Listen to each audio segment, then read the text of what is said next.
Hello, everyone, and welcome to our White Candle Magic class. I am Dr. Shakira, otherwise known as Huganzo, the face and founder of Black Spectrum Network and the Voodoo Institute. I am joined here by the priestesses of Haitian Vodou that are employed at the Voodoo Institute, and I would like them to introduce themselves to you all. We're going to go in alphabetical order, starting first with LaRaven, then L'Oreal, and then Whitney. Can you tell us a little bit about yourselves? Hello, everyone. My name is LaRaven. I go as Lala. I do healing, and I work at the Voodoo Institute, and I work for herbs. I do love. I do healing. I do prosperity, and that's it.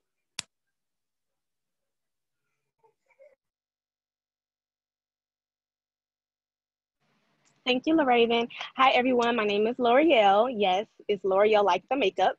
I am an herbalist at the Voodoo Institute. I am a student of Huganzo's. I am good at tarot. That is my specialty. And I do healing as well at the Voodoo Institute. I also do love and prosperity work. But my specialty is really in healing work. So yeah, that's a little bit about me. And I do African folk magic and a little bit of Haitian voodoo. Greetings, everyone. My name is Whitney. I am a pupil of Huganzo. I specialize in healing remedies. As a child, I grew up studying plants, so that is what I specialize in. I do a lot of health work, money work, prosperity work, and love work, mainly health and money. And I'm happy to help you guys out today with your candle magic. So before we begin, before we begin our candle magic class, I want to field questions from the audience because you all may not have time to really interact with us because we're going to be workshopping and teaching and lecturing and just inundating you all with fabulous magical information, right? So let's just go ahead and just toss out, who has a question for me? Who has a question for us? What are some questions that you all may have about candle magic, about protection work, about the class itself?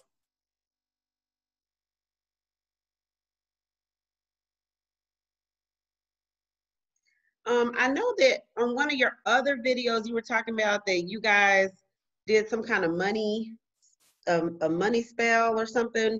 Now, is that a different class, or was that some of that be included in this?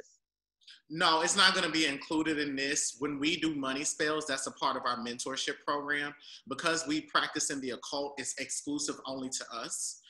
These are money rituals that my godfather does. We're actually about to do one tonight. And in those money rituals, we can't even tell you what it is that we do. The only thing we can say is that he gives us instructions and we follow them, and then money just starts to flow in. You can pay in about $50. You donate to him, and then he'll he sends us videos of the work that he does. We have to do things, and the span of the rituals can last anywhere from about 1 to 3 days. But no, that won't be taught in this class. It's really more something that we do in the mentorship for people that are being mentored. And it helps us because we always do prosperity magic. Ain't that right, guys? We're always doing prosperity magic. Y'all want to say anything about that? Anything else about the ritual? Yes, it is life-changing, and it's one thing when you do magic on your own, but it takes it to another level when you have your sisters and your brothers alongside with you. It just fuels the fire even more in the intention of your work, and it makes almost the work come even faster. A lot of the work, it just brought in thousands of dollars for each and every one of us, and it's just changed each and every one of our lives, not just with our finances, but for some of us, the way we think about money and our relationship with money. So I encourage you guys to enroll for mentorship because it definitely life-changing, not just with your finances, but just how you live your everyday to-day life. Thank you, Priestess. Other questions before we begin? I have a quick question. Hey. So where would you suggest when we're doing our candle work, like I plan on doing some love work and learning about the white candle work, where would you suggest that be done? I know that you don't want to do it on an altar or anything like that. Is there a special place if you're doing candle work? Would you set up a separate space for candle work? Where would you suggest we do that work at? Priestesses? Set up a work altar for your own space to do it. It doesn't have to be as rigorous as your ancestral altar, but a sacred space where you're going to be comfortable and able to leave your work for it to manifest, in a place where you can divine over it and keep track of your results. So whether you have a rug or just a different space where you'll have some peace and quiet and just to focus on your work. So you don't necessarily have to do it in one particular space, but a space where you can leave the work to manifest, and that a space where you'll be comfortable to do it. Okay. And the directions do matter when you are setting up an altar. So usually when I do prosperity work for my clients, I have my altar set up in the north direction or the northeast direction, because that's feminine positive direction. So altars do matter, and the directions do matter.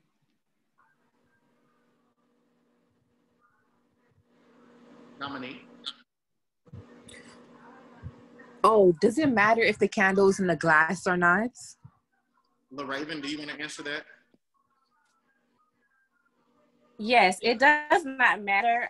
It depends on what your ancestors pretty much tell you. So you can have a naked candle, and if you want to, I say put a tattoo, but if you want to do sigils and stuff, take a pen and put stuff in and just decorate it your own way, you can do that as well. You can pin up roses for love, or, you know, anything of that nature, pearls, whatever. Mm-hmm. Douse it with glitter, but it. What was that, L'Oreal? I think we lost her for a second. Yeah, but in this class we'll be doing protection magic. So, but usually if it's not in a glass, it doesn't matter. Do you all know anything about the power of glass? No. Okay. Well, here's what I want to put you up all on game. Okay, so I'm gonna give you all a little bit of a secret. So, as you all know you all should know this about the physiological properties of any type of metal or any types of really just any types of materials that you use, right? So you want to think about fundamentally like why it would be best to use a certain product. So why would you want to use a glass jar candle? Well, glass is made of sand, right? Glass is made of sand and multiple different other sorts of debris and sea-like minerals. Mainly sand is comprised of quartz, okay? So when you're thinking about a clear quartz crystal, one thing that you know about a clear quartz crystal is that you can program it with any intention that you want it to have. A clear quartz crystal will possess some of the same metaphysical and magical properties of a white candle, meaning that it's a blank canvas. You can imbue upon it, or you can draw upon it any intention that you want to have. Therefore, when you're using a glass jar candle, not only are you putting energy into the wax of the candle, and when the wax burns, it is heating up the energy in the candle wax, you're also going to heat up the energy that rests within the clear quartz glass, right? Because you've now programmed that glass to do work for you. So a glass jar candle can add extra benefit to your spell work if you set your intention to also program the glass as well. Any other questions? I have a question. My question is, when can you use the white candle versus like cut the candles of the color candles? Is it better to use the color candles or the white candle? It depends on the type of spell work that you're going to use and the magical correspondences that you use to layer your intentions. Therefore, if white is going to be the most effective for the spell work, depending upon it might be a right-handed sort of work where you're doing a lot of healing. You're working with purely benevolent energy, right? And there's nothing malefic about the magic. There's no control. You're not trying to, and it could be a prosperity work. A prosperity work could have manipulation built within the intention of how you want the money to come to you or how it is that you want to prosper. But let's say that your intentions are pure and they're not immoral at all. There's no materialism influencing your magical goal. well, you may want to use a white candle because you're trying to do a very pure spell. You know what I'm saying? But the thing with the real answer to the question is, how much do you know about color? And if you know a lot about color, are you going to use color as to be one of the variables that powers your spell? Because if you're just picking up a pink candle, you don't know anything about the color pink and its vibration. And if it's more effective, why it is more or less effective than a red candle, more or less effective than a white candle, it may be of no use to you. But that just depends on how sophisticated you're trying to be, and that's just my opinion. But typically you want to do a divination and make sure that your ancestors agree with the color of candle that you're going to be using anyway. Maybe the other priestesses want to give a little bit of their input. It's okay if you don't have it. I will. Sorry I'm late. I thought class started at 8. But I know for me, I work with a lot of white candles. And it's just it's really just an easy go-to. You can never go wrong with a white candle depending on what it is that you're trying to do. And considering the fact that a white candle can be used in place of any other color for that matter, you might be better off going with a white candle if you're trying to play it safe. You know, if you have less knowledge of, like Hugon said, the colors and things of that nature, you might be better off just going ahead and using a white candle versus trying to jump into using like a red candle or something, and things don't go the way that you initially intended them to. Okay, thank you. What you mentioned mentorship a lot on your videos. What is this kind of like an overview of the advantages of being in the mentorship program? And is it like a set amount of time, or just, I'd like to be filled in on it. Yes, can someone answer? One of the priestesses. I'm sorry. Yes. Go ahead. Yes, like Whitney said, it is a very life-changing. So what we do is we just go by what Hugon Zoe tells us to do. Most of it is really spiritually led. So you never know what's going to go on. He's going to put us in tasks as far as reading, rituals, group rituals, anything. We do consultations with him, and he just helps us through either divination, consultation, or if he's teaching us something that, you know, we may need some more teaching with. So that's pretty much what sums it up, but it's definitely life-changing. We can all definitely say that, but yeah. What was the question again, Lala? What was the question? I just wanted to know more about the mentorship, because you all mentioned that a lot. Is it ongoing? Is it a set amount of time? Just kind of, usually the mentorship ongoing.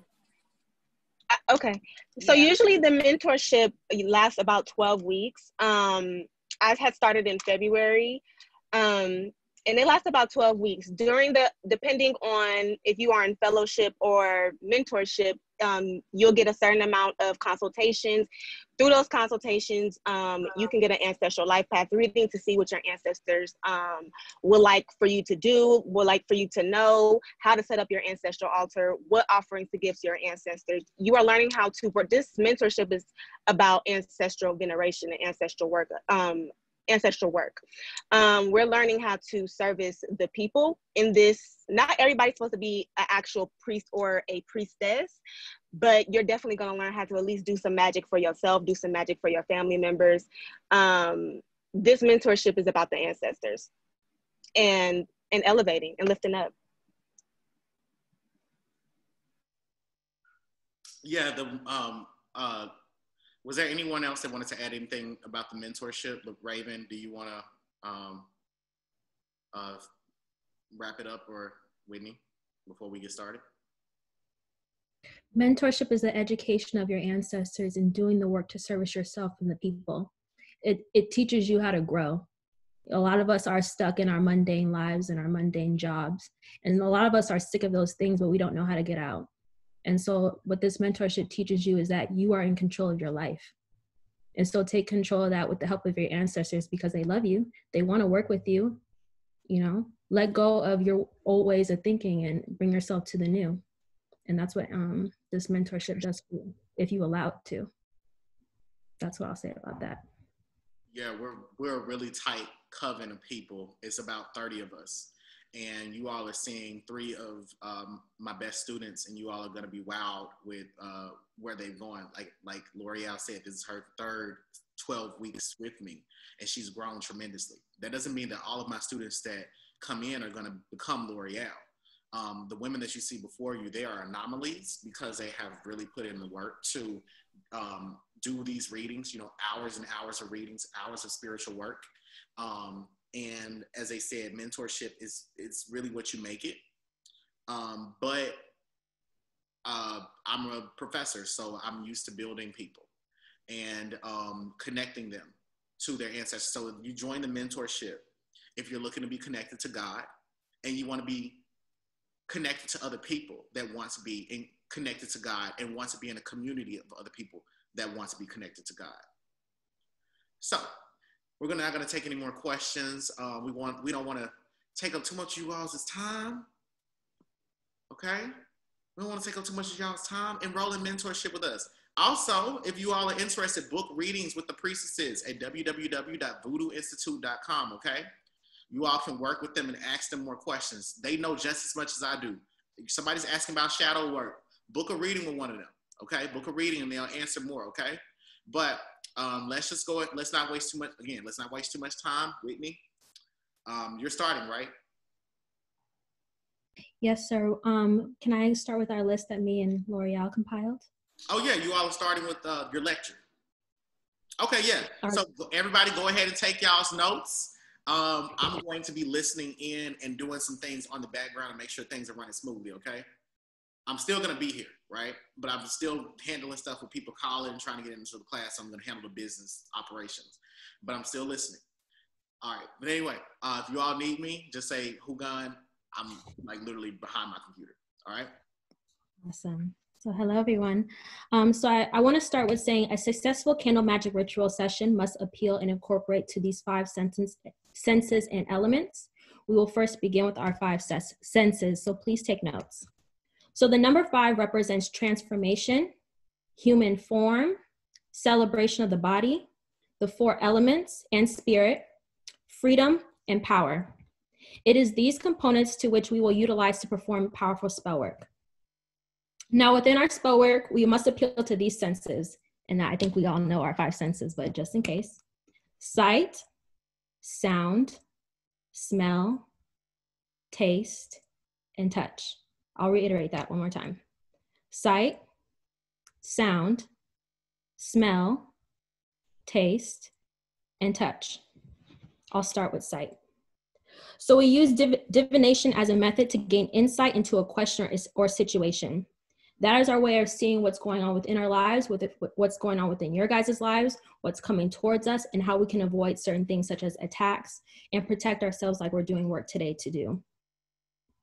Start this if you need to, and I'll keep repeating this until it's ingrained into your head. You must perform divinations before, during, and after your spell work. You need to do this. Why do we do this? Because divinations will tell you if you have authorization to perform spell work and notify you if the work you have prepared is done correctly. And if there's changes that need to be made, it will also help you keep track of your results. So what do I mean by authorization? The most simplistic way I can describe this is, it's kind of like when we're all growing up and we see the cookie in our kitchen and our parent tells us, don't eat that cookie before dinner, you're gonna get full and you don't need all that sugar, right? But us as like little kids, we want that cookie so bad, even though our parents tell us no. Now you can have that cookie if you want to, but that does not mean that your mama ain't gonna whoop your ass afterwards for disobeying her orders. That's the same thing with your ancestors. They want the best for you and they will tell you no if need be, but they can't stop you from doing what you wanna do because you have free will. So you can do what you wanna do, but that doesn't mean it doesn't come with consequences. So that's what the importance of divination before you do work is for. So always divine before you do work. Always divine before you do work. Always divine before you do work. I'm trying to save y'all, so don't say I didn't say nothing. The next is sound. Music is an organized sound to which we can utilize to layer our intentions into spell work. It has the ability to reiterate our messages by way of chants and vibrations. It has the ability to sway our emotions and mindsets but also assists in the focus of a specific intention. So music can help us with our spell work because it reiterates the messages by ways of the song we listen to. So if we were trying to get money, for example, I'm listening to Cardi B Money all day, every day, right? If I'm trying to get a man, I'm listening to Can You Stand the Rain, you know, by New Edition, right? You can also play binaural beats if you need be, if you're not someone that's into lyrics, that also helps. The next is scent. We utilize sprays and incense to cater to our olfaction, which is our sense of smell. Why do we do this? Because specific scents help to attain the correct state of consciousness necessary to practice magic. It contains a bioelectrical energy that we can use to funnel our ritual tasks. This means that scent has this energy and can send messages into our minds to think and feel a certain way. Have you ever smelled someone with bad breath and you just think, oh, hell no, I just, right? And have you smelled someone that maybe it was your man who just put on this new cologne and he just, whoop? That's what scent can do for you, right? So make sure you utilize scent within your spell work because it can assist you. And also look at the magical correspondences with that scent because it can assist you in making the power the spell work in a faster manner, or just cater slightly to the intention of the work. Next is taste. In spell work, we like to have something to drink, whether it be water, wine, or any alcoholic drink. We do this because taste activates the receptors in our mouth to distinguish what is sweet, what is sour, what is salty, what is bitter, and what is savory. Now, if you notice that, that's the number 5. These are the 5 modalities of taste. And if we remember anything about the number 5, it represents transformation, the celebration of the body, the 4 elements plus spirit. And it is these modalities that help the body know what is good for it and what is harmful to it. Now you can utilize taste in your spell work as a way to bring about the change or intention that you want. If you want to bring about a right-handed change or right-handed magic, which is a positive change, then you would drink something like water, wine, any sort of sweet drinks or syrupy drinks, even tangy drinks, like a Sex on the Beach. I like to drink those. If the change you want is more left-handed, which is negative work, I would drink like bitter drinks, like a Fireball. I don't know if y'all drink Fireball anymore. I don't. I had a bad experience. But like Fireball, some bitter-ass drink that you don't ever want to drink, but it's good for your body, maybe. I don't know. Something kind of nasty to leave a bad taste in someone's mouth. The final sense is touch. Now, within spell work, we use our natural ashe by ways of touch. Now, according to the law of contact, everything we touch leaves our energy on it, and energy cannot be destroyed. So our sense of touch is stimulated by doing this hands-on work and enchanting our work, or enchanting our herbs, which my good sis L'Oreal will go into later on in a lecture. Now, those are the 5 senses that we can utilize to appeal to and power our spell work. Before I continue on, does anyone have any questions about these senses? No? Before we move on to the 4 elements? I just want to say that you're doing an absolutely devastatingly, bizarrely awesome job. And I'm so proud of you. You're doing amazing. Thank you. Now, since we have no questions, I'm going to move on to the 4 elements. If you decide you don't want to appeal to your 5 senses, even though you should, you can also utilize the 4 elements within your work to empower it even more and to make your successful candle magic ritual successful and amazing and awesome. Because I helped you, you're welcome. So another way to have a successful candle magic ritual is by incorporating the 4 elements. Air, write this down, air, fire, water, and earth. We utilize air by ways of music, the idea of the spell, and the intention of the work. We utilize fire by choice of the deity that we're using to power our spell work. I encourage you all to just use your ancestors. Do not use Papa Legba. Do not use Papa Legba. Do not use Papa Legba. You don't know who that is. Use your ancestors. There you go. Use your ancestors. Use your ancestors. Okay. I'm using music, by the way, by way of chants. Okay. So we use deities to power our spell work, the passion of the spell, the flame of the candle, and the heat from your palms to enchant the herbs. That is a way you can utilize the fire element within your spell work. Water, the cleansing agents. Please clean your candles, y'all. Clean. Make sure your stuff is clean. Your candles are clean. The tools you're using is clean. Put respect into your work because it matters. So you can utilize the water element within your work by using a cleansing agent, which is a mandatory part of the work. Water is a portal to your spiritual realm, to the spiritual realm, and the life force of intuition.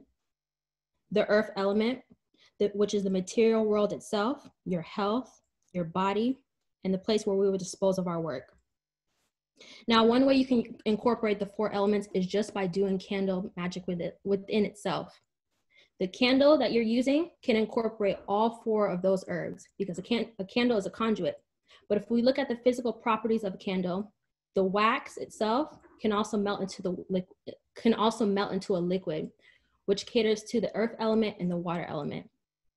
When you light that fire and it touches the wick and it gives off that smoke, you are incorporating the air element and the fire element. Just utilizing the candle within itself, you are honoring all 4 elements. I just want to note that, by the way, if you are struggling to understand all 4 of these elements. Just by doing this work, you are honoring all 4 elements. Now, something I wanted you all to note, put a star on this. The elements are connected with specific directions, as L'Oreal kind of pointed out in some of the questions that you guys had earlier. North governs earth, south governs fire, east governs air, west governs water. Each of these directions has a positive or negative polarity that brings about the change you want. So north, which is earth, is a positive feminine energy polarity, is a positive feminine polarity. South, which is fire, is a negative feminine polarity. East, which is air, is a positive masculine polarity. West, which is water, is a negative masculine polarity. Now note that feminine and masculine do not mean man or woman, but simply the energetic power within each of the directions. So if you wanted more aggressive work, I would incorporate a masculine polarity. If you wanted to do more healing work, I would incorporate more of the feminine polarity. Those are just something to note and keep track of so you don't confuse. It's not that simple of man or woman. It's based off of the energy. Lastly, the directions are also in reference to the crossroads. And the crossroads are a place where the spiritual realm and the physical realm meet. And every good magician should incorporate that some way, somehow into the work that they do. So like presenting your herbs to the 4 directions where you enchant them, which is something L'Oreal is going to go into later on. Or disposing of your work at the crossroads, which is something my good sis Lala is probably going to go into later on. These are ways in which you can incorporate and honor all 4 directions and become the most powerful magician that you can become. Now, does anyone have any other questions for me before I pass this on to my good sis L'Oreal? Does anyone have any questions for me? Can you repeat the if you're gonna have questions, you have to turn on your camera. This is gonna be a video replay, and it's not good for the quality of our content for people not to have their videos on. So if you're gonna participate, please turn on your videos. We want to see your beautiful Black faces. I'm sorry. My question is, can you repeat the elements that's associated with the directions? Absolutely. The north, south, east, and west? Absolutely. So north is the earth element. South is the fire element. East is the air element. And west is the water element. Thank you. You're very welcome. Does anyone have any other questions for me? All right, we'll be moving on to the second portion of our candle magic ritual. Go ahead, L'Oreal.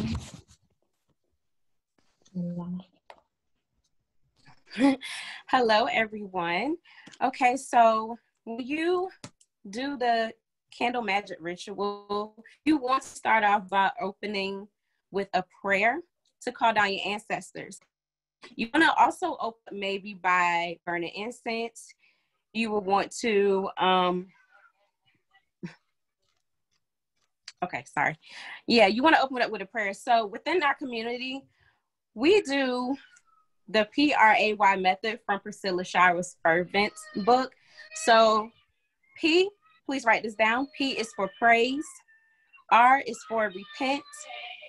A is for affirm. And Y is for yes. So I will give an example of the prayer that I will be doing. This is for spirituality. So as I read my prayer, you will see where all the sections come from and what they consist of. So I'm going to start by praying to my ancestors. Giving praise and honor to my ancestors, the ones who lead and guide me, the ones who walk closely with me. I thank you for being a hedge of protection around me. Thank you for allowing me to vessel and be a healer of my people. I am aware that I have stayed away from believing in my powers and knowing what I have from within. I am also aware that I let fear be the demon that kept me from illuminating my purpose. Please draw me near towards you. I am asking ancestors that you will assist me with leveling up spiritually. Help me continue to hear from you. Ground me so that people can see the gifts that you have given to me. I am asking ancestors that you would, I'm sorry, it is done. I am thanking you for helping me level up. I'm affirming this. This bloodline is full of gifted individuals, and I am fortunate to be a part of you. May your work in my life show strong and beautifully. Please always know that I am here. Thank you for everything you have done. Help me grow. Your baby, LaRaven. So you can also open up by burning incense that corresponds to the magic that you're doing. So for example, you can do sandalwood, which is good for giving clarity, focus, activating your clairvoyance or your psychic abilities. You can also use food. That's also good for calming the mind, making it peaceful. So if you burn an incense, wait 1 second for me. And you just take in. 1 second. You broke up a little bit. Can you say that second? So the sandalwood, second herb? Yes, patchouli is the second herb. It is also good for calming the mind and making things peaceful around you. So if you burn the incense and you take in that smell, it'll help your senses. It'll help your psychic abilities, especially when you're doing divination and just trying to activate your creativity within a magic ritual.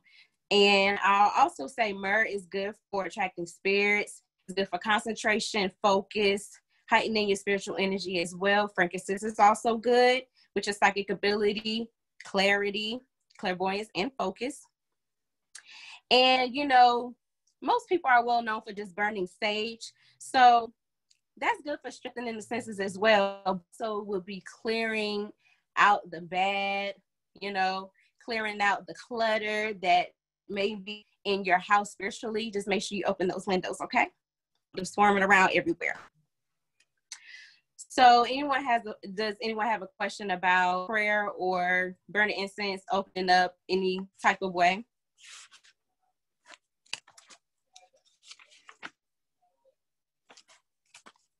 Going once, going twice. I just wanted to add on to that, Lala, that when you're repenting in your prayer, don't feel sorry for yourself during the prayer. I know some of us grow up thinking prayers where we kind of just open ourselves up and make ourselves seem like we're less than, and that's not the case. The PRAY method is a method where you're just owning that you're human and that, you know, sometimes you mess up and you just need help sometimes. So don't look at prayer as if you're beating yourself up. Look at it as a way to empower yourself throughout, you know, the ritual that you're doing. I just wanted to add that on there. So yeah, did I would everyone? like to say you're definitely. Sorry. You're definitely not beating yourself up. You're pretty much taking accountability for what you're doing. It's very important to know, to be aware of where you may fall in life. Go ahead, Lori. I'm sorry. Okay, so did everyone, were you guys able to get your items from the store, the sea salt, what did you guys get? Can you please write in the chat, what do you guys have for the protection white candle magic ritual tonight?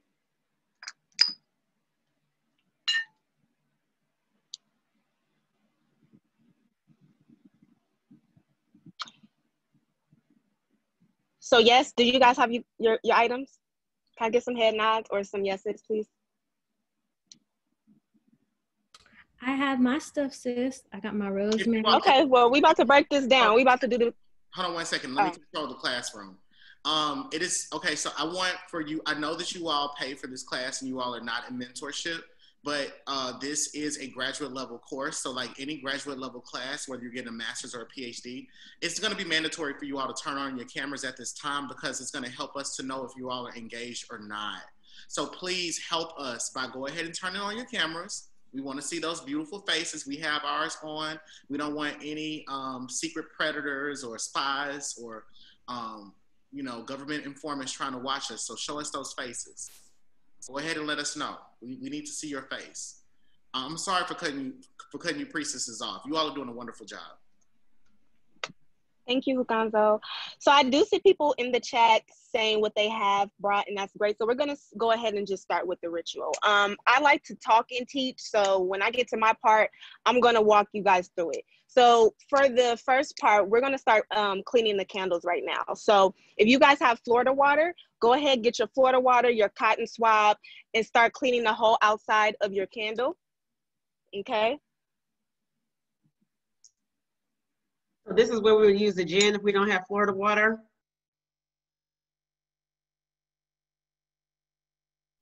Absolutely, because the thing is that gin is one of the.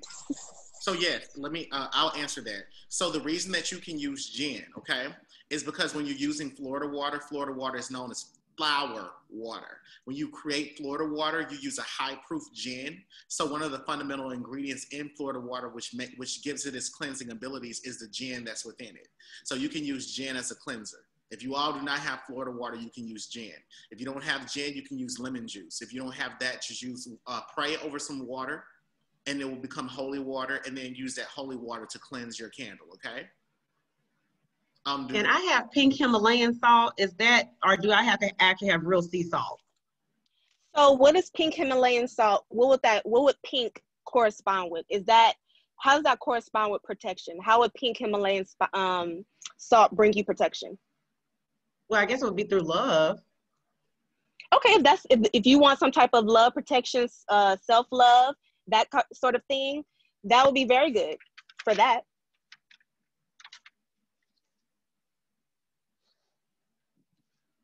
Any more questions?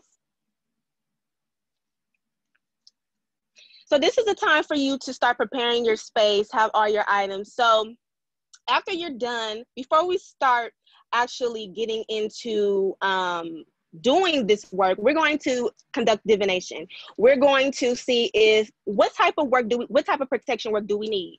So you can do a reading to your ancestors and see is self-love the type of protection work that you need to get right now. Okay, so me and Lala and Whitney will be helping you guys conduct divinations. I will not be conducting your divination. Those of you who have divination tool, I will help you out, but I am not going to conduct the divination for you. So let's go ahead and start with the divination portion.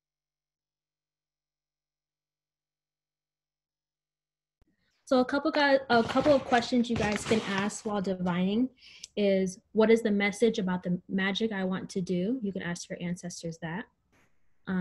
Is magic required for what it is that I need? Is what I'm willing to sacrifice sufficient to successfully manifest a magical outcome? Because anything you do comes with sacrifice. There's always needs to be an energy exchange and an equal exchange between you and your ancestors to know, does it matter to you? Does this protection mean a lot to you? And what are you willing to do to get it? So once again, questions that you guys can ask your ancestors are, what is the message about the magic I want to do? Is magic required?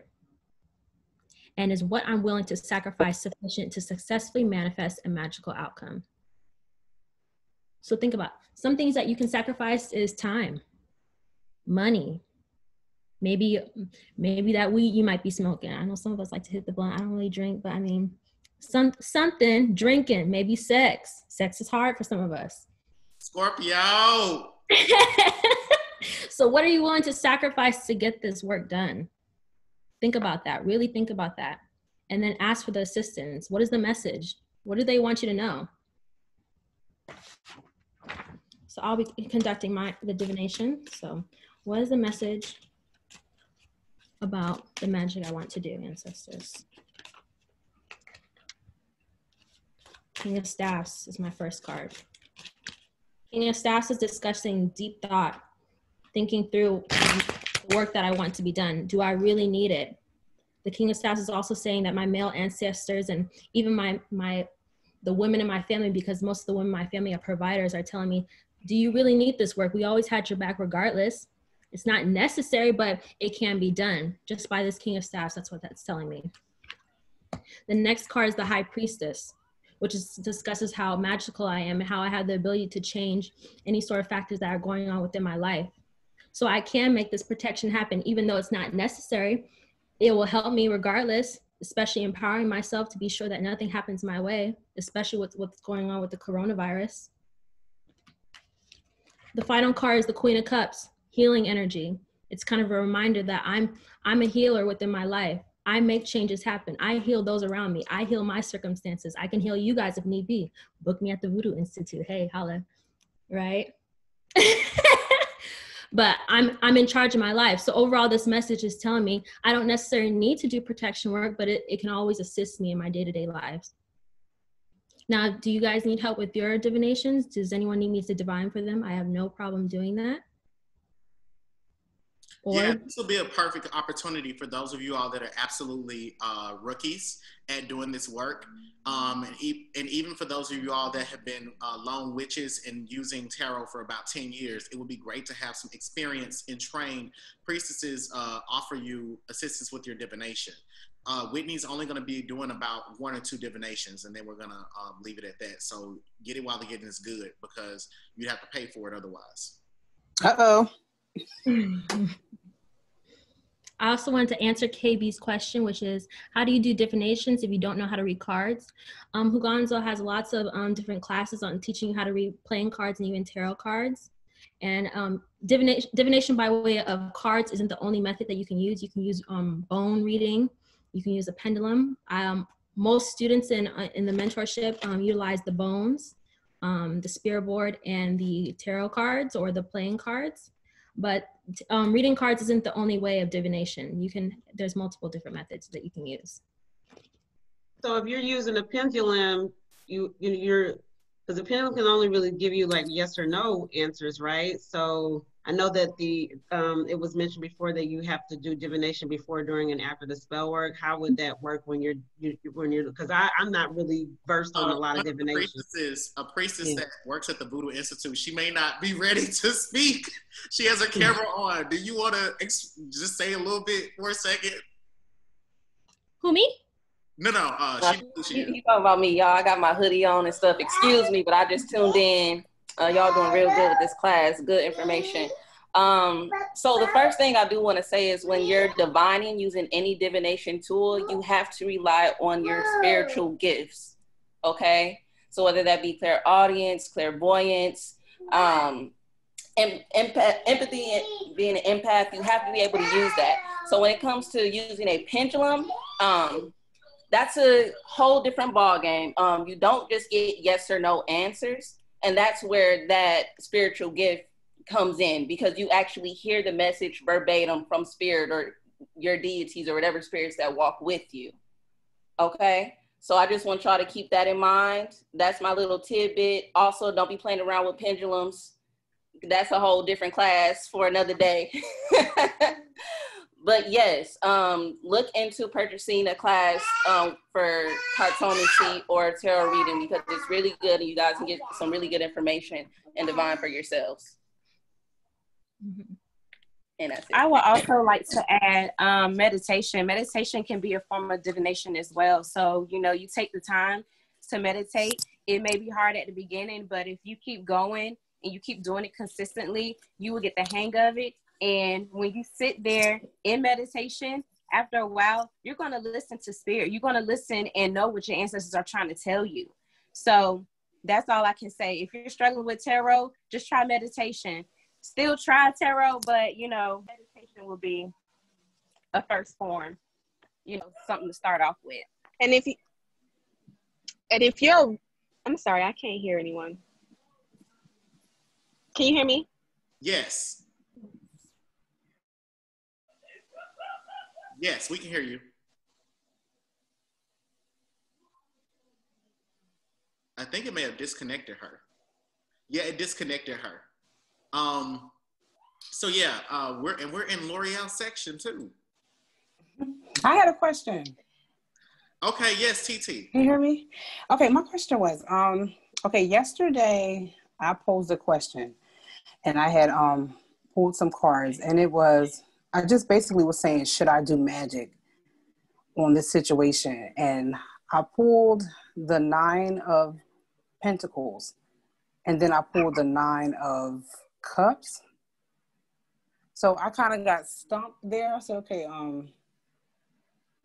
I didn't know which direction, so I was hoping if Whitney. Is this regarding the protection work, or No, this was totally different? different? Yeah, hold on. No, she's asking like a one-off question. She did a divination for herself last night. She just wants to know if she did a divination and she pulled the 9 of Cups and the 9 of Pentacles, does that indicate yes that you're supposed to do the work? And she says this is for me. It sounds like you. Oh, sorry. I'm sorry, I couldn't hear her full question. Can you repeat that if you don't mind? That's okay. I was wondering, because I know you said that you could possibly do a divination. I just wanted to know if, you know, I should have. So 9s govern completion. Depending on what it is, it could be a completion of a cycle emotionally, a completion of a learning lesson. You said it's 9 of Pentacles, so it could mean that it is a yes. To me, intuitively, that's telling me yes. 9s are a lot of yeses for me. 9s govern to me abundance, so spiritual or emotional, even financial fulfillment. But I would encourage you just to be sure to give a divination. I wouldn't do that now because that's not in correlation to what we're learning today, which is work. But if you do book a reading with me, we can dive more deeper into that, and I would be happy to help you with that. I have no problem. Go ahead, L'Oreal. I'm sorry.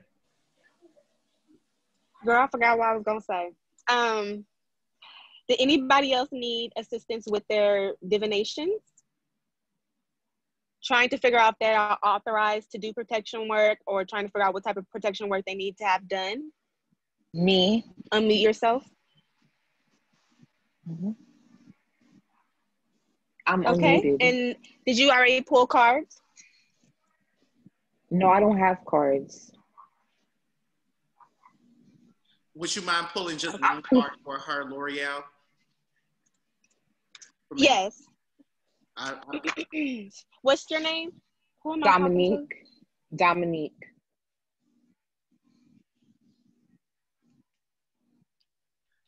And then after this, we're going to go ahead and move on so that we can continue on with our ritual.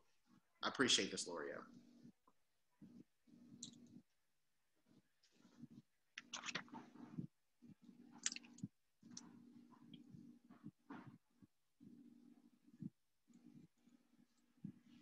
Well, L'Oreal, you're muted. Okay. So far I see that you do need protection work because there's about to be some type of,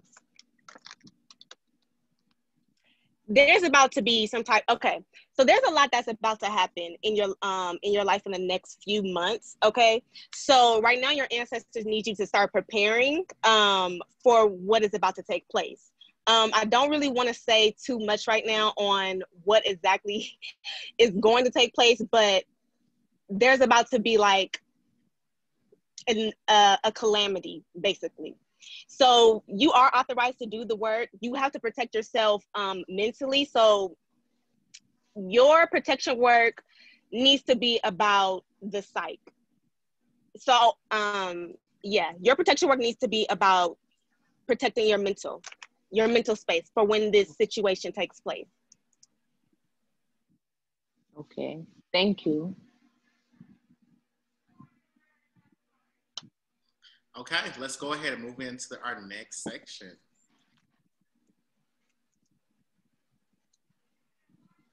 Okay, so I want to talk about the herbs that we chose.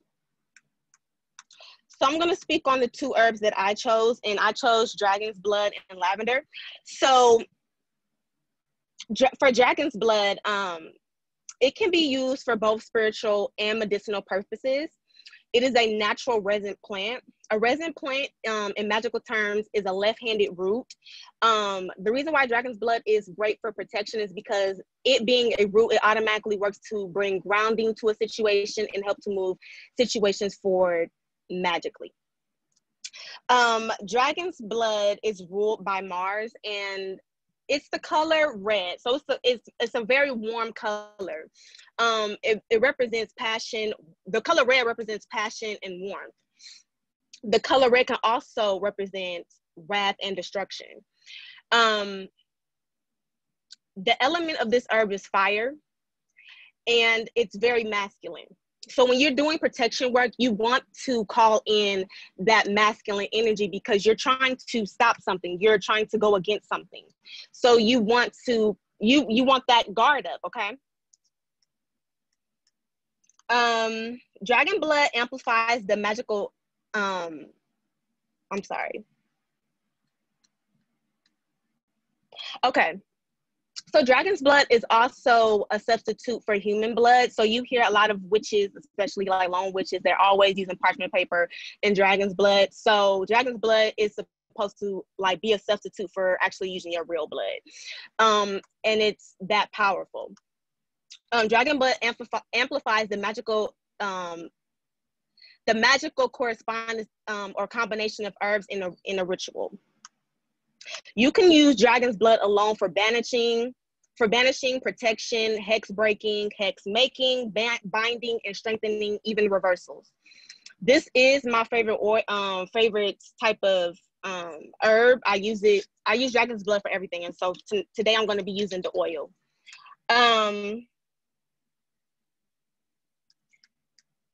Okay, and then so the next one that I chose was lavender. And this is my favorite herb. Lavender is the same, it's purple. And when you heard Lala speaking about the different types of herbs and how the correspondence, like different herbs have different personalities and characteristics about them. So purple represents protection, security, and justice. Lavender is a very psychic herb, and it connects us to the ancestors and spirit guides. It helps to enhance intuition and psychic abilities. Lavender deals with the crown chakra, your head, your ori, your higher consciousness, or your state of being. And if some of you guys were in the altar class that was Dr. T and Peach Blossom, they kind of got into it about, they kind of got into the ori and how to cleanse your ori and the importance of your ori. So this is especially important to protect your subconscious and your conscious thoughts. When someone has control over your conscious and your subconscious thought, they have control over you. Your head is like a factory. This is where everything is cultured and your skills are developed. Your head is the reason why you dream, the reason why you see. Your third eye is there. You use your intuition to read. So lavender not only enhances your psychic ability, it can protect them as well. So some of you guys have been like followers of Huganzo and have seen like on Black Spectrum Network, like one of the examples of like a psychic attack when he did that reading for Kim Porter, that was a psychic attack that she had. She was so mentally exhausted and her energy was so out of balance. She succumbed to her own mental despair because her ori was not balanced. Her higher self was not balanced. So some of the Okay, so majority of people who will experience a psychic attack, they will sometimes get it confused with mental illness. Some of the afflictions can be insomnia, night terrors, feeling very fatigued, paranoia, and bad decisions. And there's something else I wanted to say. Like when I do, like I have a box, I'm doing a box on somebody right now. I literally have control of their head because I have their head hanging in the box. You know what I'm saying? I'm doing work and I can use lavender, that herb, to do that work. You know what I'm saying? To hang their head in that box. So yeah, it's very easy to gain control of someone's head, someone's mind. You have to protect your head. Sometimes your issues is brought on from yourself, from you just like being off your path. You are bringing your own misfortune, your own, you're out of alignment. You're messing with somebody you ain't got no business being with. You married to the wrong person. You know what I'm saying? You haven't done right by your kids. Then you bring your own type of karma on you, and it's not witchcraft. But yeah, lavender is for psychic protection and reversal. So that's my 2 herbs. Do you want to go ahead and get into your herbs, Whitney? Absolutely, thank you. So one of the herbs I believe you guys may have on hand is rosemary. Rosemary is one of my personal favorite herbs because it has the ability to protect you from psychic attacks, just like lavender does. It has the ability to protect you from hexes and breaking hexes, and protect you from any spiritual work that may be done against you. Oftentimes when we feel like we're under attack, or we may be in the midst of being under attack, one of the things that are compromised is our feelings of security, safety, and comfort. Now, because rosemary is governed by the root chakra, it's able to stabilize you and bring you back to a center and some sort of normalcy within yourself during that attack. It's also an herb that I call my fight or flight herb, because rosemary is a fiery herb and it's a defense herb. So it's like one of those friends that when you're in trouble, you call her and she's like, "Who that bitch? I'll fuck her up for you," right? It'll fight for you. It has your back all the way. Or if you're one of those people that don't really like to fight and you just want to be left alone, rosemary comes in and kind of builds this wall between you and those that attack you to prevent harm from occurring in your life. So that's kind of why rosemary is one of my favorite herbs. And I want to note that we're doing a white candle class. And the beautiful thing about rosemary is the fact that it is a white candle herb. So a white candle is like a blank canvas, and you can put any sort of intentions into it and make it work for you in any way that you wish. And rosemary is like the same. It can come in as a supplement for any herb that you may have or may be missing. And it could take on that energy of the herb that you may be missing or may need. So it's kind of like the Meg Thee Stallion of herbs, where it works with anybody except Tory Lanez, but that's another discussion.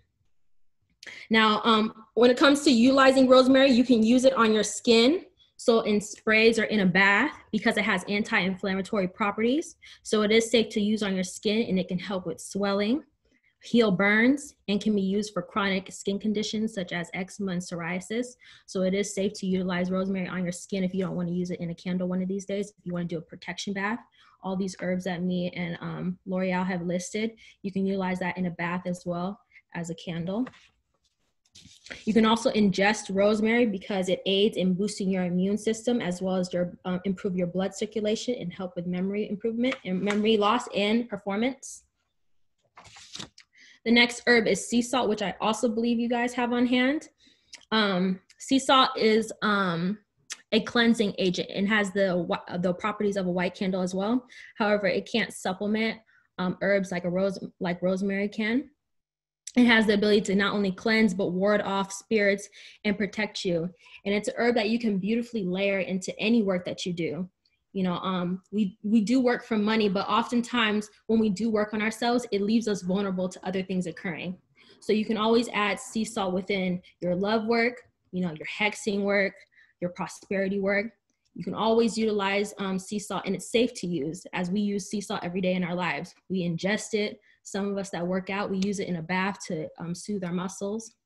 So it's very safe to utilize sea salt in whatever you do. Except don't eat sea salt too much or consume it too much, because I don't need y'all getting high blood pressure and blaming it on me. So watch your salt intake, but you can utilize it in most of your work.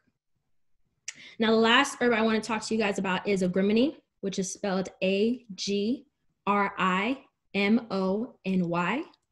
It is one of my favorite protection herbs because it has so many different areas of life it can help you protect. Now, because it governs the air and throat chakra, it has the ability to protect you from gossip.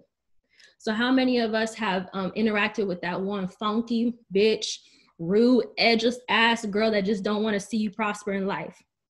She got everything to say and she has nothing to lose because she ain't got no edges. So I just assume she ain't got nothing to lose. If you want to protect your credibility in life, or if you want to prevent someone from talking shit about you and just keeping them up off of you, use a Gremini. It will absolutely help you.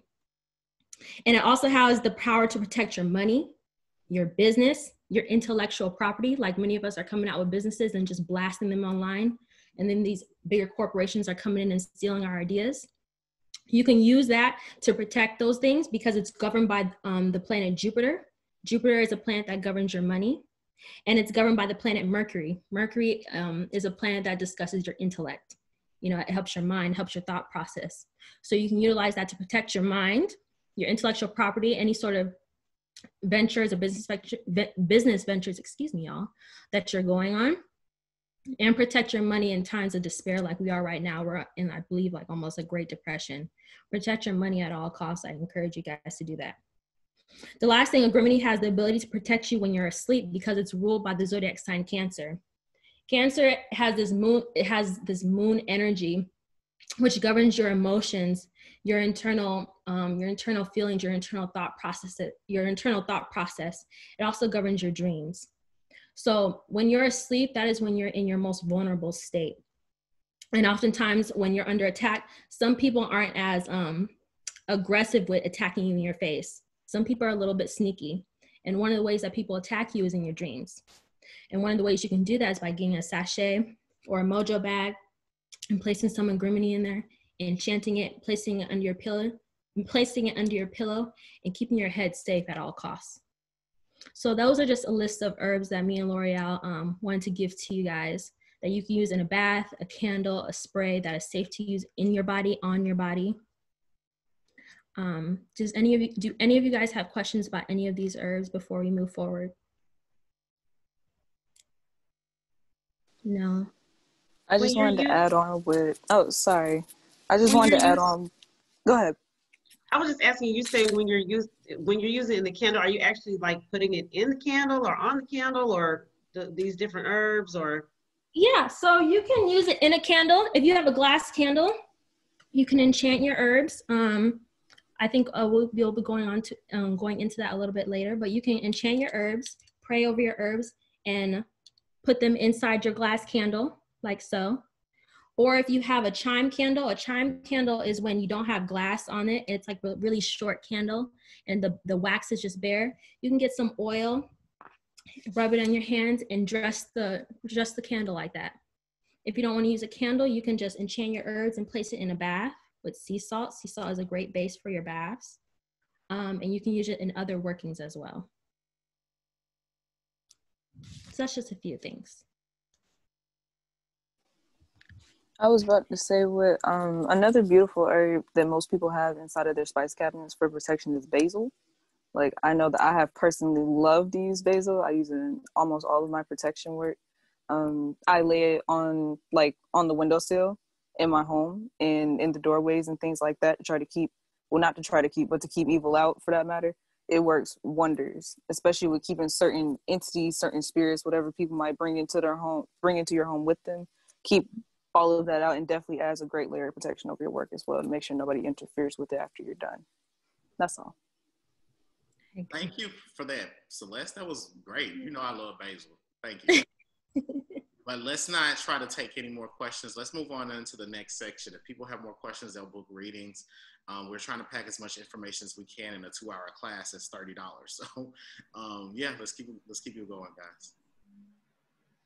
Okay, so since you guys have already cleansed your items that you're gonna go ahead and use, have your incense or your candle or whatever smells that you need, whatever fragrance that you need to let out.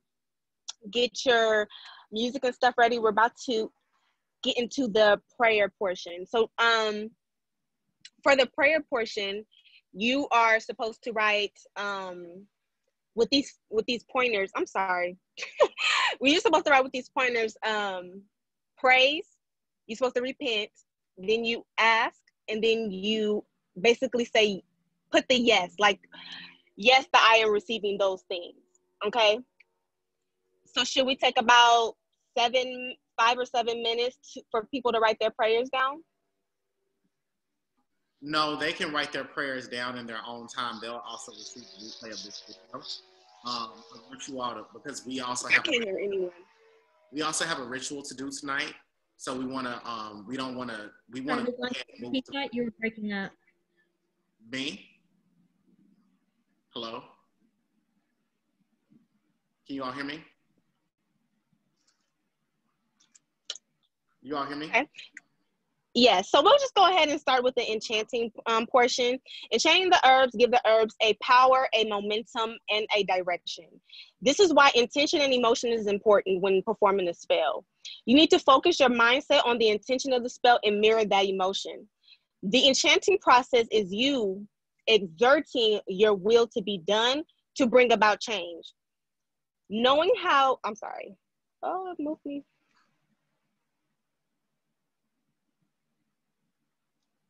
Knowing how to work with the roots is very beneficial. You have to learn, you have to know how to work those roots to get the roots to do what they're supposed to do. A lot of people don't realize that plants are spirits as well. And just like your ancestors, you have to give them offerings. An appropriate offering would be like tobacco, whiskey, rum. So I hope that you guys have either rum, whiskey, or tobacco smoke or tobacco incense, something of that sort. And, okay, so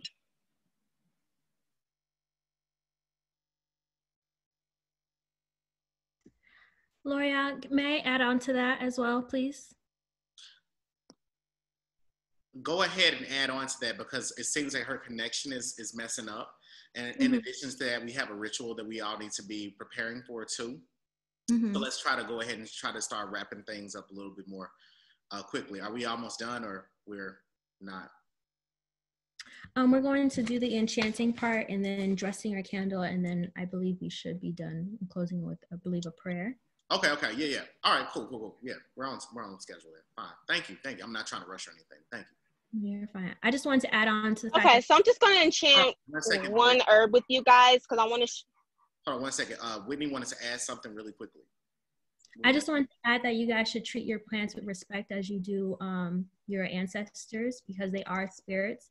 And so take the time to not only pray over them and while enchanting them, but meditate with them and divine over them to see if the efforts that you're putting towards your plants to assist you in the work, it worked.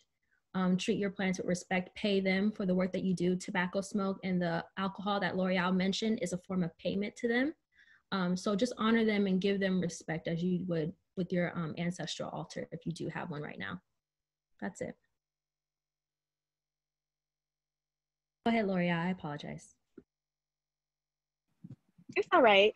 So I'm only going to give one example of how you bring the power, momentum, and direction into enchanting your herb. So I have my plate of herbs that I present to my ancestors. I'm going to command agrimony first. Agrimony, I command you to protect me from wagging tongues speaking ill will against me. No weapon formed against me shall prosper, and every tongue that rise up against me in judgment, thou shalt condemn. So I'm giving the herb, I'm giving agrimony the power, the momentum, and the direction in what I wanted to do. So that's what you would do to all of your herbs.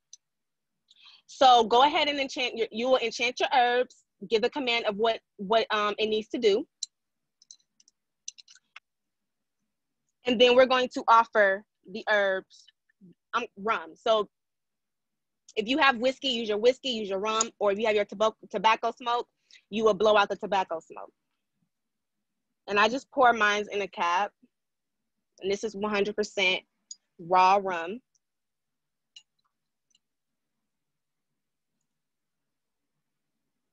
And I offer it to the four corners, starting with the east because east is positive.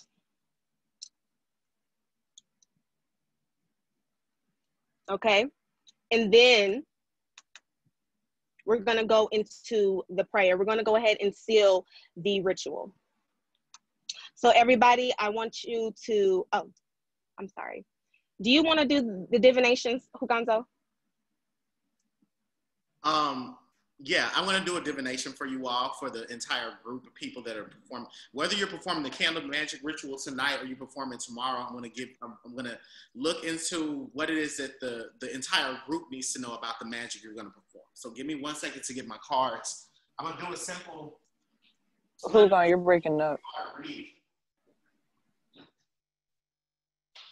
I'm only going to pull 3 cards, okay? But we're going to look into, and this is for those of you all. This is for those of y'all who are new to the class, okay? So for the rookies, what is the message about their protection? What is the message about their protection? You look beautiful, Celeste. What are the messages about their protection?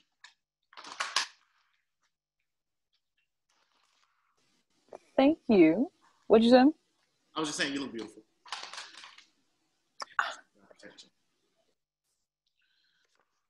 The first card that we have is the Nine of Clubs, which is indicating completion.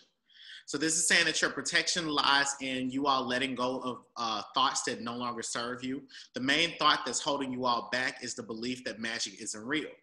Magic is very much real, and you're going to learn through this candle magic ritual, you're going to see actual results. So this 9 is telling you all that no matter what you believe, this magic is going to come to pass. It's going to happen. Okay. So when you all perform this candle magic ritual, okay, give it about 9 days before you all expect to see some results, especially when in regards to protection. If you're trying to get somebody off your back or you're just trying to prevent something from happening, give yourself about 9 days before you literally feel and you think that you literally feel and you think, or you at least know that your protection has come for you, okay? The next card that we're going to draw is the Two of Diamonds. The Two of Diamonds is talking about you all connecting to higher spiritual values. This is saying that you all are going to be connecting to your ancestors by performing this candle magic ritual. Coupled with the Nine of Clubs, these are 2 of the perfect cards indicating that by connecting with your ancestors, okay, they're going to introduce you to new spiritual values that you're going to let go of. And those spiritual values are going to influence you and help you to gain the protection that you're looking for, okay? This is a very general message because there's an amalgamation of intentions amongst you all where you all are performing this ritual, so I can't just single out one person. The final card that we have drawn is the Two of Spades, which is the card of cooperation. This is a very Aquarian card, okay? This indicates that you all are going to have to be humanitarians, cooperating with one another, trying to benefit from being friends with your ancestors, okay? So the closer that you all have a relationship with the ancestors, the deeper that you all develop a connection with them, the more of the beliefs that you let go that don't serve you, the more protection that you can have in your life. This is essentially saying that you all are standing in your own way of you all's protection, okay? I hope this message resonated with you all.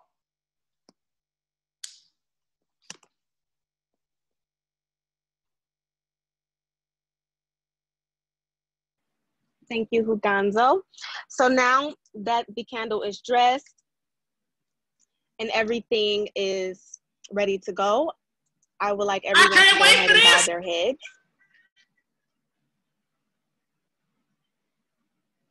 I was saying, I can't wait for this.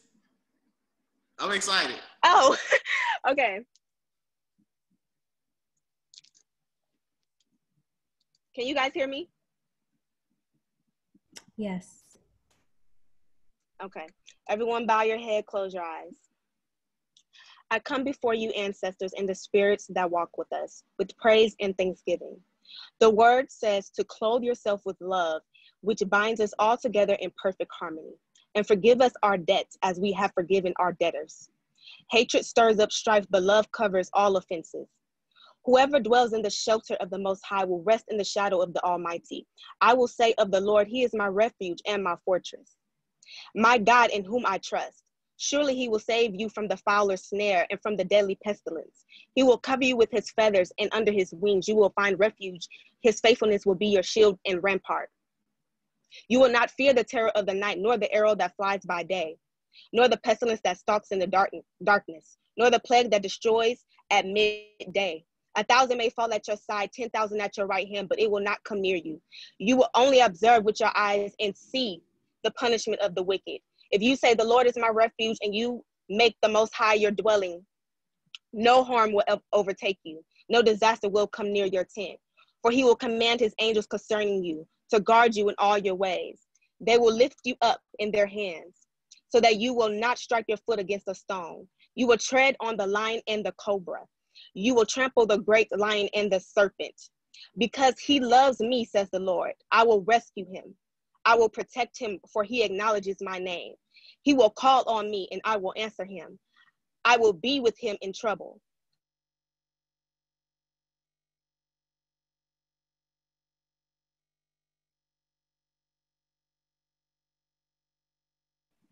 I'm back. I will protect him, for he acknowledges my name. He will call on me, and I will answer him.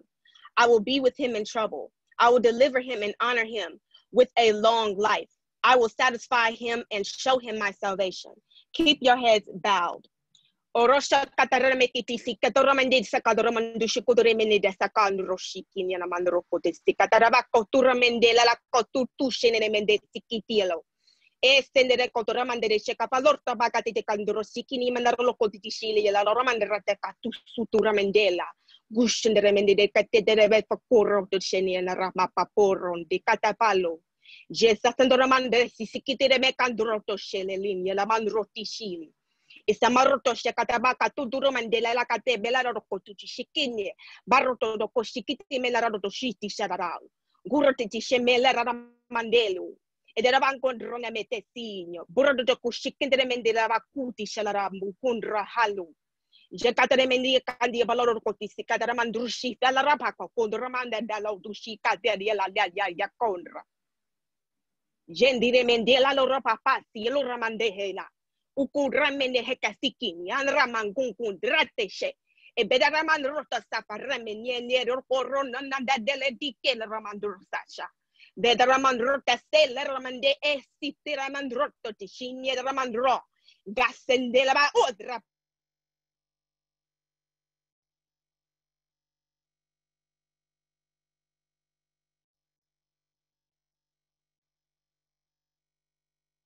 She'll be back to keep slaying y'all asses. Just wait.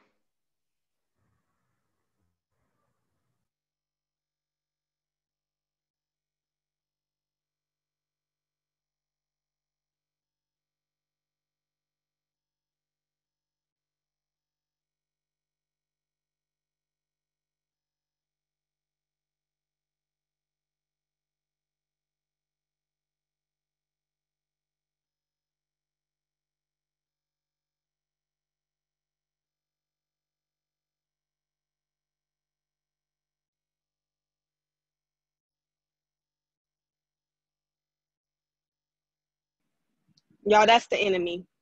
That's the enemy. Let me get back in. Bow your heads. They have not finished selling, okay? Ukurote shikin yela raman rota sendi ela rabaku udramene hesen yela ramandushi ile la mondro ikin. They sin yela mandrota fahalorneni enya mandroshe e belaroto sakadoromeni and ramako orentensi nanan doshen yalan. Kuri miniana raba over la raba vovo saneremini raba akuri. Abaroto shekada mendela rara koti shikine mendela poposura. Efeke badushi idrama baba seke ofran. Ashe. Ayi bobo, ayi bobo. You better do the goddamn thing, sis. Come on, priestess. Yes. Come on, priestess. Show them, priestess. Get your healing work from me. So why did you speak in tongues? Do you all want to talk a little bit about that? For me, I don't really have an intellectual explanation for that. I've been doing this since I was 15.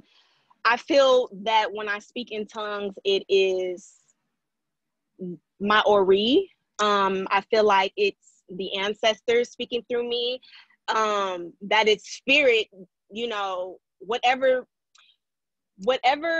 that spirit however it wants to express itself, it uses me in that time to express. So as you would see, or that you can hear the different levels and vibrations to my voice, depending on what type of prayer work I'm doing, I will have a different type of tongue.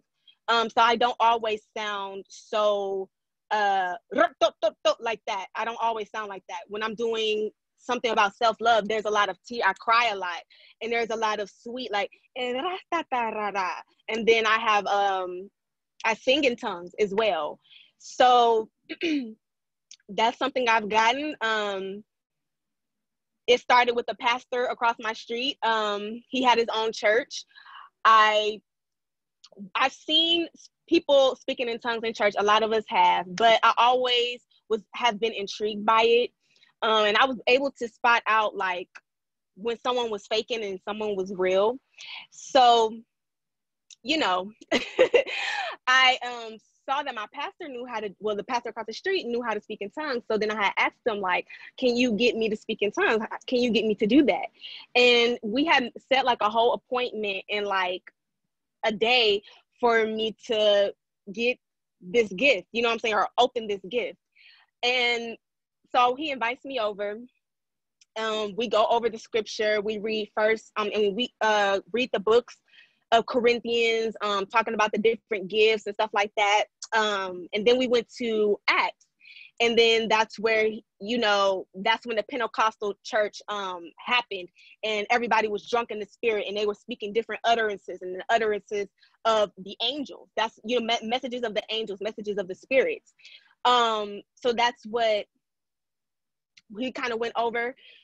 Him, his wife, and a minister, they all gathered around me, and they started to pray, and they told me to start talking to God and ask God for the gift that I wanted. And I started asking him, telling him how I wanted tongues, and, you know what I'm saying, how I want to be able to pray and talk to him like that, talk to him closely like that.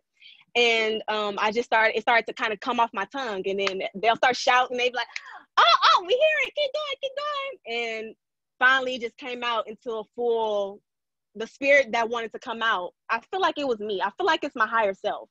Like my higher self is able to break through in that moment and just really rest, and I'm able to be my true self. You know, I can't pretend to even fake a language. You know what I'm saying? I don't know. There's different types of tongues. You even hear stories where people will be in Egypt or something, and they will pray for someone in tongues, but the person that doesn't speak English, you're speaking their language. So there's different types of tongues, and they call those diver tongues. You know what I'm saying? There's different types of of tongues and gifts of the tongues, and there's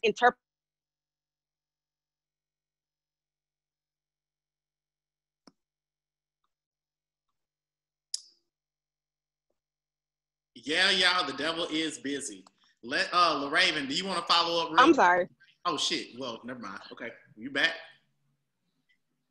Yeah, but there's different types of tongues, you know, and it happens. It is spirit. It's definitely spirit, because spirit will deliver and bring whatever it needs to. And I feel like when I push myself back and let spirit do what it does, whatever I missed, whatever I forgot to say, the spirit is relaying that message and charging it to the universe and sealing it and protecting whatever that I'm praying for. Beautiful. That was intellectual. That was very intellectual. So are you all about to light the candle now? We're about to, now that everything's enchanted. Do you all want to show off some of you all's products before we start to close out the class? We'll do everything in alphabetical order. Yeah. LaRaven, L'Oreal, Whitney. We can go with someone else because I have to go get my product. Okay, L'Oreal, Whitney. I'll go ahead and start. So yeah, this is my High Priestess spray. It's really dark. It's almost like black. It has star anise. It has, I can't tell everything that's up in here though, but it's I summoned the High Priestess when I created this spray, and it's just gotten to the part point where it's ripened, the herbs have fully enveloped into the liquid and created this look, this black look. And it came out the way that my ancestors showed me in the dream. But I just sprayed on myself. I usually sprayed on my ori, my the top of my head before. Oh, I feel like a weight. As soon as I sprayed that, I felt a weight. But yeah, I spray this before I divine or I meditate. And yeah, I also have this self-love spray. I made some for my clients, but I also saved me some as well. And it's to help boost your confidence. When I created this spell, I really incorporated the energy of the Strength card and the Empress card, because I wanted the woman to be in their full grace and beauty, you know what I'm saying? And feel really confident about themselves. So yeah, if you want that word, definitely come and see me, L'Oreal, at the Voodoo Institute. I've recently created a meditation oil to help you listen to the messages your ancestors have to tell you.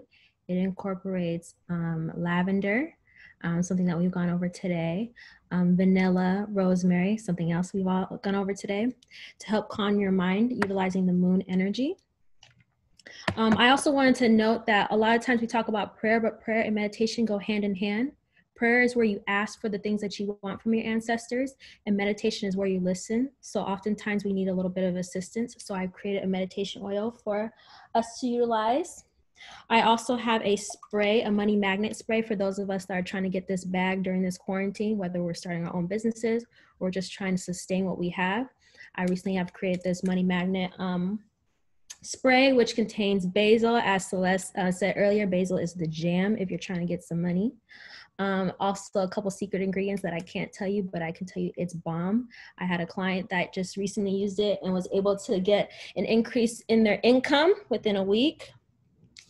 Finally, I have a protection bath for money. So for those of you that are trying to protect your finances during this time, I do have a protection bath for all your financial needs during this time. And those are just one of many herbs, or a few of many herbs, many remedies that I have. So if you would like those, book me at the Voodoo Institute and I will be happy to serve all your needs. And this is from my last client. This is a healing oil, which is to aid in her trauma in her back.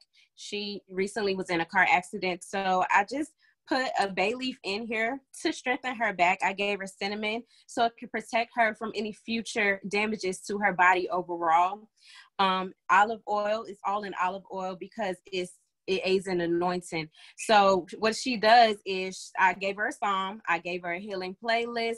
She's going to put it on her wrist and she's going to put it where it hurts, and she's going to meditate, and that's where the magic come in. She also has a sachet, which is the similar herbs, except I believe I put something else in it.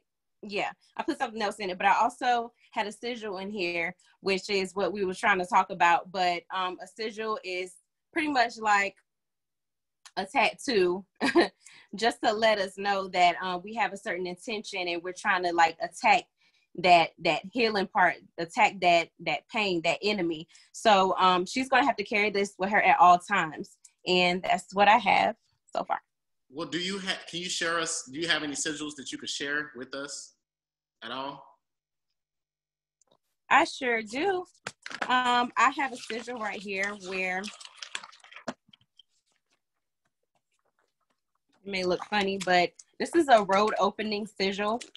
I'm trying to cover up my stuff, but this is a road opening sigil. So if you want to do some road opening work, if you're trying to open your chakras or open something that's been closed out in your life, please book me, Lala, at the Voodoo Institute.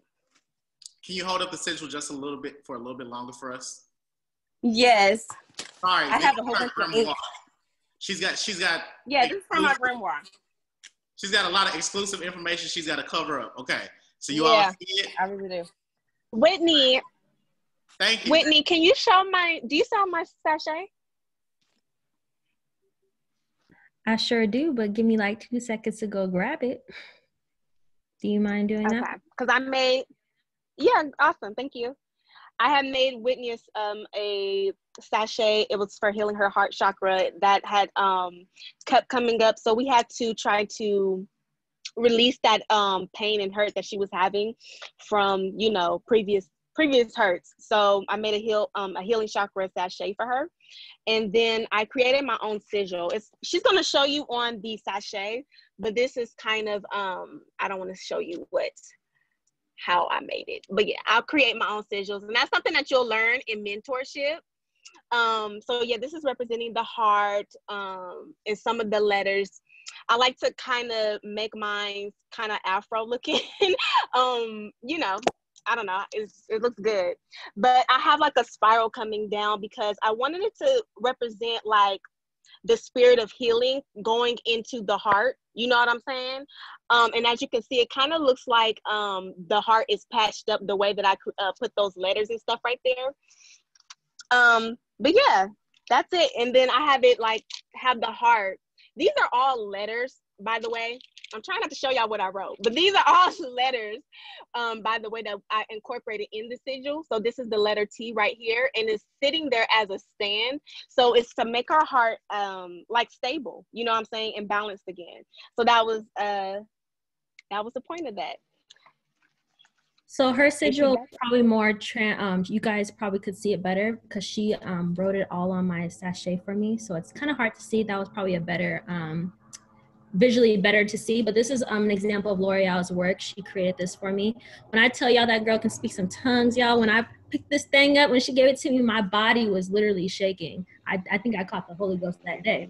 So this is an example of it. It works. It literally worked within a couple days. L'Oreal is the truth. For real, that is a priestess through and through. So I do recommend that y'all check her out.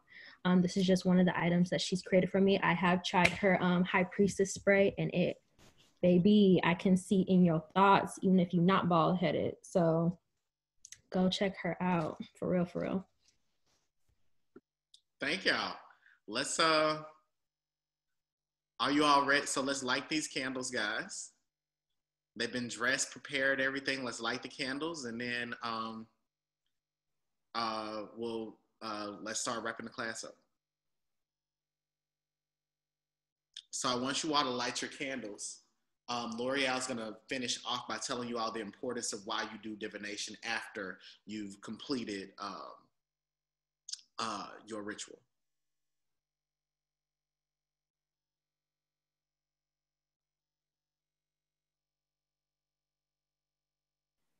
I'm sorry, I can't hear. What did you say? You were going to follow up with why it's important to, you know, after you've lit your candle, to do a divination to see why it is that, you know, to see 3 days out, like what's going to happen, you know?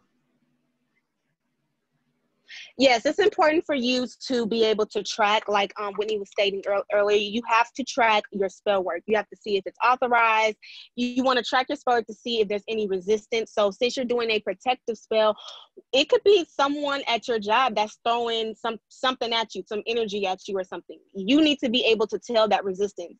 So you always conduct a divination after you already lit the candle, and to see like a week or 3 days after. So I'll just do mine. What can I expect to see in 3 days, ancestors?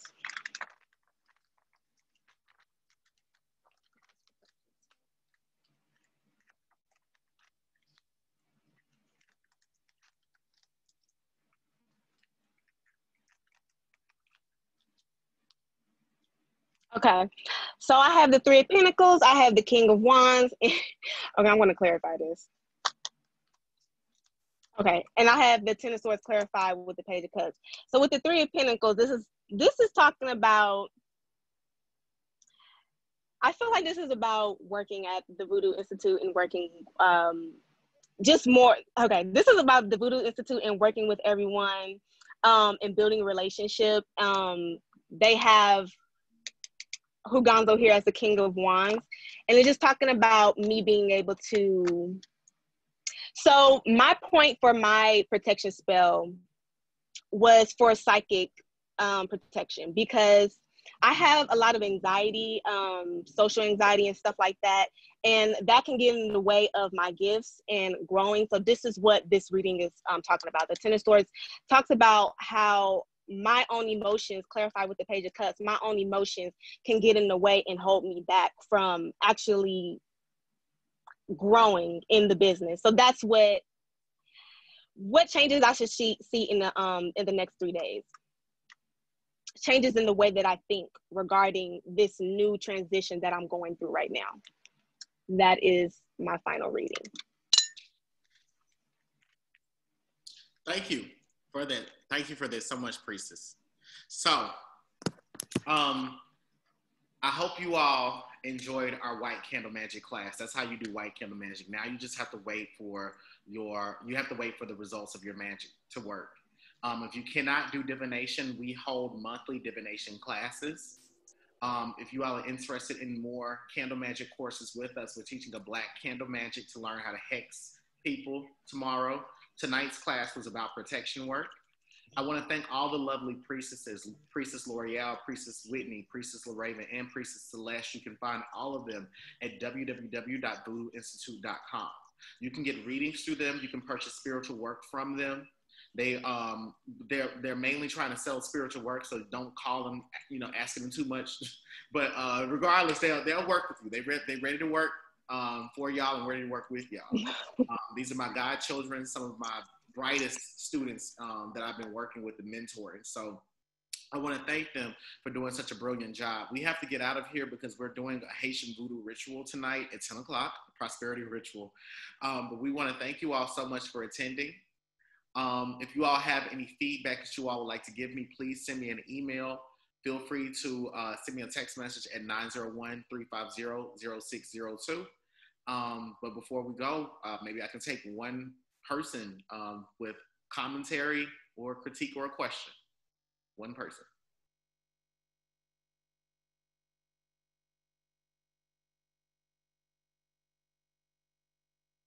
Okay. Well, with that being said, I leave you all with these words of wisdom from the rapper Dreezy. Come on, y'all part of the Voodoo Institute. We all Black Spectrum Network. I mean, shit, we all banking on the business. Say it with me, y'all. Gave mercy to these hoes. What would Jesus do? What would Jesus do? What would Jesus do? Exactly. What? Period. Period. But anyway, I've been your teacher for today, Dr. Shakir, and these are my lovely priestesses, my queens, my godchildren, the pioneers of the Institute. We'll see you all for our next class next month, okay? Bye. Bye-bye.